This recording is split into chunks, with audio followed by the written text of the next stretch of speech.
what do you do? There's going to be split decisions on who comes and gets tires, but some people save a set, so that's always interesting in these Xfinity races with not a ton of sets of tires. If you kind of get that odd caution in one of the first two stages, as I noticed Ty Gibbs took the top of the racetrack here as the leader to start. So we noticed last year in this race the middle was kind of dominant. I felt like the bottom was a little slick. So be curious to see how Kyle Busch handles that bottom lane here getting going. Yeah, not only does the top have an advantage because of the aerodynamics of the race cars, but also they spread aluminum housing down to the racetrack, which gives that top lane just a little bit more grip. And on a hot, slick day like this, I think they could be all the way up next to the wall fairly quickly. For sure. Shortly in the day, it seems like always trends towards the wall. It's been interesting to be in the trucks and even a day to see how that resin's going to work compared to what we've had with the PJ1 in the past. Absolutely. Well, they had some practice to work on them a little bit. They are home. There's nothing like winning at the home racetrack. You got a lot of your team here, a lot of your family here. You got two of the greats on the front row, two fast race cars. We're ready to go. They're lined up to come to take the green. And then they go green flag. Pretty good jump by Ty Gibbs there getting going. He's going to clear the 33 now. What lane does he pick? Oh, he's going to go to the bottom. So maybe he thought he could launch better on the top. I feel like the bottom usually actually launches better here. But Ty got a great start, and then he just kind of went where the 33 was as Jesse Love makes a move to the bottom. And if the bottom's going to work, guys, I think it's going to happen in the first few laps. You've got to get down there and be aggressive the first few, and then I think eventually it'll move up in maybe the first 10. I think this is always an important part of the run, especially with these guys in the Xfinity series. These first few laps on this set of tires with the air pressure being low, I feel like you can really abuse your car, really overuse your tire, and you're going to pay for that on the backside of this run. And this place reminds me a lot of like old Atlanta when we talk about paint.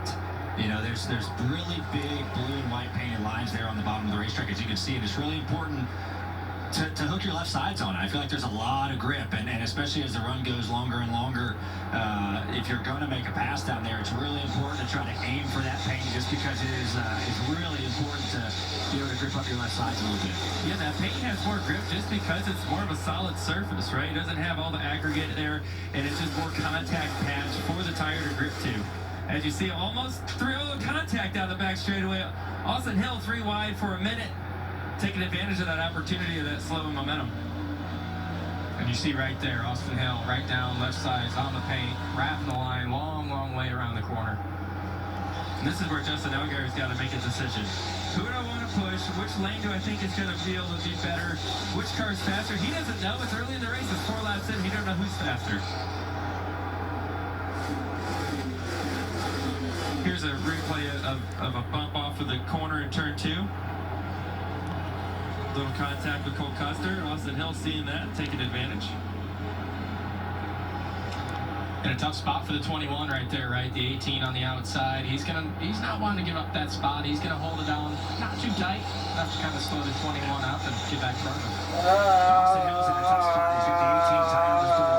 The 7's really close to his left rear quarter panel. That's like the worst aero position that you can be in. He did a good job of being patient there and not slipping up too much as Jeb Burton fends off a charge from Cole Custer. Great qualifying effort by Jeb Burton. Still winning P5. That team does a great job. Jeb's a really good racer. I'll be excited to see what they can do today.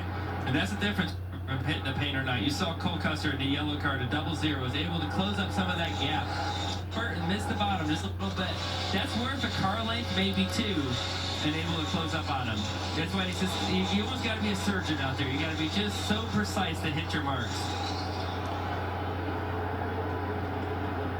Back here you see Parker Retzlaff